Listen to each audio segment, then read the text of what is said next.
মেয়ের যে শ্বশুর তার সাথে কি আগের থেকে সম্পর্ক ছিল? হ্যাঁ, মেয়ের বিয়ে হয়েছে আমার 1 মাস ধরে আমার সম্পর্ক হয়েছে। মানে আপনি মেয়ের শ্বশুরের সাথে? হ্যাঁ। তোমার আম্মু তো তোমার শ্বশুরের সাথে অনেকদিন আগে থেকে রিলেশন, সেটা কি তুমি জানতা না? না, ওটা আমি জানি না। এক বাড়িতে মা এবং মেয়ে থাকবে বউ হয়ে, এই বিষয়টা খারাপ লাগতেছে। একটা মারা গেছে কিভাবে? মানুষের বাড়ি ফলাইছে, কারণ কি? ওই টাকা না দেখাইতো বাইরে নিয়ে যাইছে। ও তাহলে ওটার অবস্থা ভালো ছিল না? তাহলে এইটাই ভালো, এই এখন এক ছেলে আছে, এটা ভালো। এইটাই ভালো। এর নাম কি? এর নাম তো কি আমি তো বলতে পারলাম না, মনে নাই। এ ভালো ছেলে? হ্যাঁ, এর কোনো দুর্নাম নাই। কে বিয়ে করার 1 মাস পরেই মেয়ের মাকে বিয়ে করলেন একজন নরপিশাচ। সম্মানিত ভিউয়ার্স, আমি আপনাদেরকে সম্পূর্ণ ভিডিওটা দেখাবো এবং হিটু শেখকে নিয়ে, হিটু শেখের মায়ের বয়সী চাচি যে তথ্য দিয়েছে এবার, যা শুনলে রীতিমতো আপনারা অবাক হয়ে যাবেন। সম্মানিত ভিউয়ার্স, যে একই ছাদের নিচে সংসার করলেন মেয়ে এবং মেয়ের মা, কিভাবে সম্ভব সেটা আমি তাদের মুখ থেকে আলোচনাটুকু শোনাচ্ছি, যা শুনলে রীতিমতো আপনারা অবাক হয়ে যাবেন। সম্মানিত ভিউয়ার্স, আমি কথা না বাড়িয়ে সরাসরি দুটো ভিডিও দেখাচ্ছি।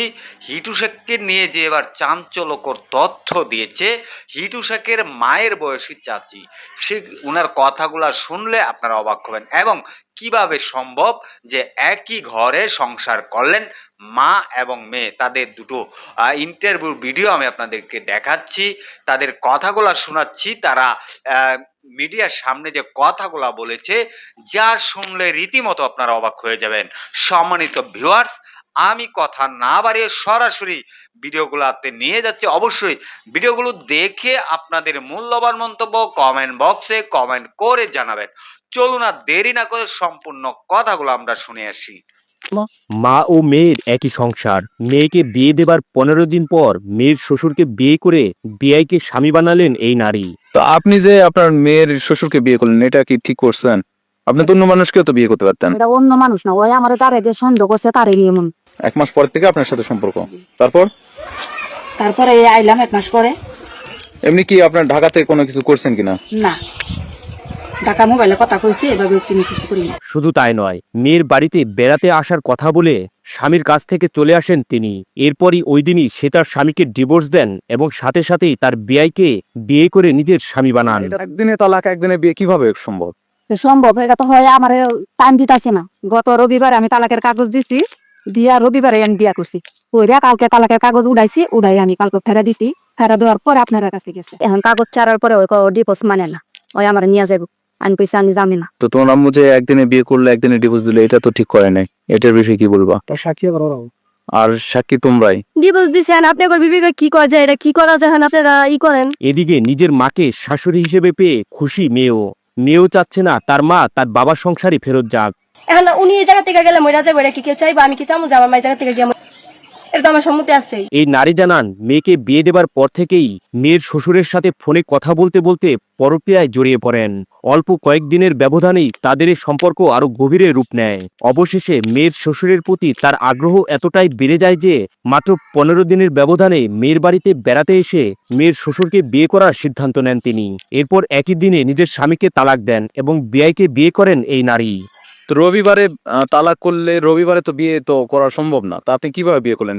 তালাকের তো 40 দিন পরে বিয়ে করার কথা। আমি একসাথে, আমার দূরের রাস্তা, আমার টাকা পয়সা লাগবে, আমি বিয়ে শাদী করছি, এখন আমি সংসার করি। এমনই এক চাঞ্চল্যকর ঘটনা ঘটেছে নওগাঁর ধামরহাট পল্লীতে। এ নিয়ে গ্রামে কয়েকবার সালিশি দরবার হলেও মেয়ের মায়ের সাপ কথা, তার সাথে আমার সম্পর্ক অনেক আগেই, এখন আর আগের সংসার করব না। মানে এই জায়গায় আসছি বেড়াইবা লাগে, তখন আমার আম্মু বলছে, আমি কইছি যে তুমি যে যাইবা রেখে আব্বু জানে, কই কি তুই তো জানোসি যে তোর আব্বু অন্য কোনো ওখানে যাইতে দেয় না। এটা সত্যি, যদি উনি বলে যে বেড়াইতে যাবো 2 বছর হোক 5 বছর হোক, উনি যাইতে দেয় না। আসার পরে তুমি এই জায়গায় কতদিন বেড়ে বাবু, মানে এই কথা আছে কইতেছে আমি ঈদের পরেই চলে যাবো। মানে উনি আর পরে সন্দেহ করছে, মানে যেদিন আমরা আসছি শনিবারে আব্বু সকালবেলা আসছে, পরে আব্বু আইলো, তারপরে আমরা তুইলা দিলাম। উনি ঈদ দিয়া মাইক দূর করছে। আবার যে গাড়িওয়ালা উনি মেম্বারে বলছে 5,000 টাকা নাকি ঘুষও দিছিল। কারে? মানে মেম্বার আব্বু 5,000 টাকা ঘুষ দিছিল নাকি আমার আম্মু দিয়া যাবে। বকাবকি করলাম যে আব্বু কান্নাকুটি করে, এটা করে ওটা করে, আমি করে ডাটাডাটি করে। পরে আমরা বললাম উনির কথা যে উনি মামলা করবে, এটা করবে। আমি কইছি যে আপনার যদি ভালো হয় যে মামলা করে আমার আম্মুরে নিতে পারেন তাহলে নেন। মা ও মেয়ে একেবারেই আছেন, এ নিয়ে প্রশ্ন করা হলে বলেন এখন আনন্দেই আছেন। আচ্ছা ঠিক আছে, এখন বিষয়টা হচ্ছে আপনি এবং আপনার মেয়ে এক পরিবারেই আছেন, সেই জায়গা থেকে আপনার কেমন লাগছে? বালাই ভালো লাগছে। হ্যাঁ। আর মেয়ের কথা শুনলে মনে হবে তারা যেন এ যুগের লাইলি মজনু। প্রশ্ন ছিল তোমার মায়ের তোমার শ্বশুরকে বিয়ে করা ঠিক হয়েছে কিনা। উত্তর শুনলে অবাক হতেই হয়। ওর আম্মু যে তোমার শ্বশুরকে বিয়ে করছে এই কাজটা কি ঠিক করছে কি ঠিক করে না? মিল হয়ে গেছে কি আমরা কি চালিকার বাধা দিতে পারবো? এখন উনি যদি এই জায়গা থেকে যায় তাহলে উনি বিষ খাইবো নাহলে মরে যাইবো। তাহলে আমি কি চাবো যে আমার মা এই জায়গা থেকে গিয়ে বিষ খাক বা মরে যাক? ঘটনা এখানেই থেমে নেই। মেয়ের শ্বশুরকে বিয়ে করে একই বাড়িতে থাকছেন মা ও মেয়ে, আর তা দেখতে প্রতিদিনই ভিড় করছেন শত শত মানুষ। এটা কি বলবো, আজকাল দিন দুনিয়ার যে পরিস্থিতি আছে এতে জঘন্যতম খারাপ লাগে। আচ্ছা, ওরা একটা গুরুত্বপূর্ণ অভিযোগ করছে যে এখানে আপনি টাকা পয়সা নিয়ে বিচার সালিশ করেছেন, বিষয়টা আপনি কি বলছেন? এটা এরা চাচ্ছিল যে মেয়েটা কেন এখান থেকে যাবে, তো এই জন্য আমি চাচ্ছিলাম না যে একটা মা এবং মেয়ে একই বাড়িতে থাকবে। বিয়ের সাথে ওই বিয়ে করবে মেয়ের মা, হোক আর ছেলে বিয়ে করবে ওই মেয়েটা, এক বাড়িতে মা এবং মেয়ে থাকবে বউ হয়ে। এই বিষয়টা খারাপ লাগতেছিল জন্য আমি ওই মেয়েটাকে এখান থেকে পাঠাই দিছি অনেক বুঝে শুনে। আর এইটা এরা মানে নিতে পারতেছিল না। আচ্ছা, এখানে আর একটা বিষয় হচ্ছে ওই যে লোকের সাথে দিয়ে পাঠাইছেন, ঢাকার যে লোক মানে মেয়ের বাবা, সে অভিযোগ করছে যে তার কাছে আপনি টাকা পয়সা নিয়েছেন। এই বিষয়টা আপনি কি বলছেন? মা, এটা মিথ্যা কথা। বাড়িতে আছে এখন? এই বাড়িতে তো সে নাই, তার বউ আছে। সে নাই? না না এখানে ছাগল পাগল আছে তার? আছে তারা বাড়িতে থাকে? আছে মনে হয়, আমি তো চাই না তো বাবা। মানে হিটু এবং হিটুর আরেক ভাই যে মারা গেছে এও লোক সুবিধা ছিল না, না। জনগণ তাকে মেরে ফেলছে। হ্যাঁ, তা এই যে এই কাজটা করলো এটার জন্য আপনাদের খারাপ লাগে? খারাপ না, আমরা তো ওদিকে যাই না লজ্জাতে। লজ্জা তো আছে মনে না, আমরা মহিলা না, আমাকে একটা লজ্জা আছে না, এই জন্য আমরা ওদিকে যাই না। এই যে আগুন লাগছে পুড়ে গেছে, আমরা ওদিকে যাইনি। মানে এমন কাজ করছে যেটা আপনাদের শুনতে না। লজ্জা লাগে? এই সমাজে যায় না, সমাজে যায় না। সমাজে যায় না। ছোট মেয়ে, ছোট্ট একটা মেয়ে। এই ওই যে এই যে এখন মানে কি, মানে শাস্তি কি চান আপনারা? এনে তারা তো শাস্তি চাচ্ছে জীবনের মতন শেষ শেষ করে দেওয়া শেষ করে।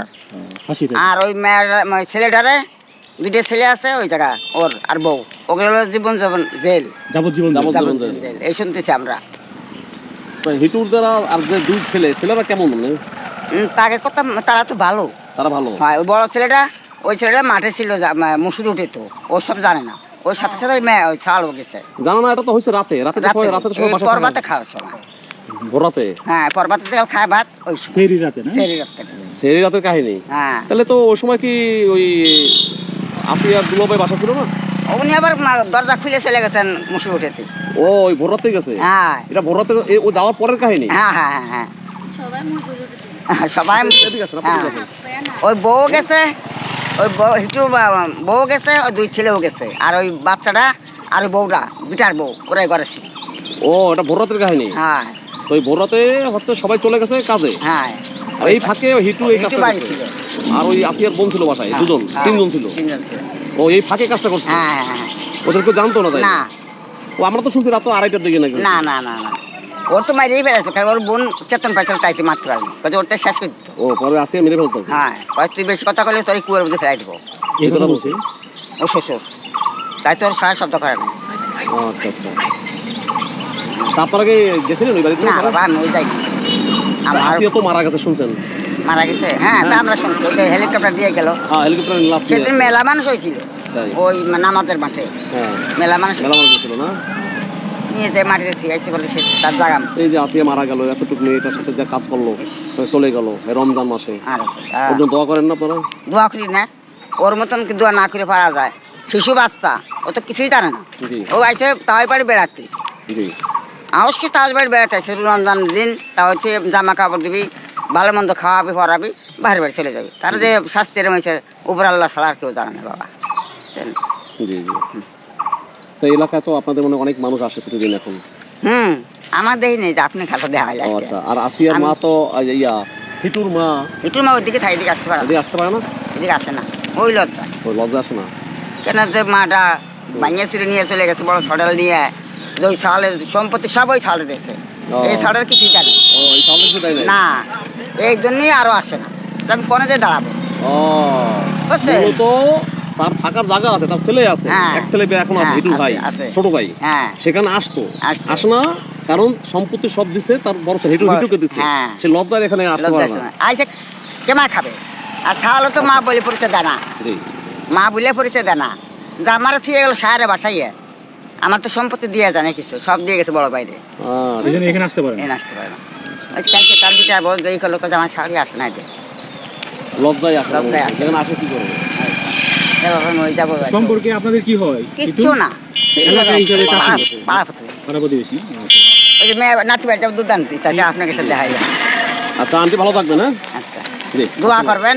যে আপনি দোয়া রাখবেন আমাদের জন্য। আচ্ছা জি, আসসালামু আলাইকুম। সম্মানিত ভিউয়ার্স, এই যে ভিডিওগুলো দেখেছেন, অবশ্যই আপনাদের মূল্যবান মন্তব্য কমেন্ট বক্সে কমেন্ট করে জানাবেন।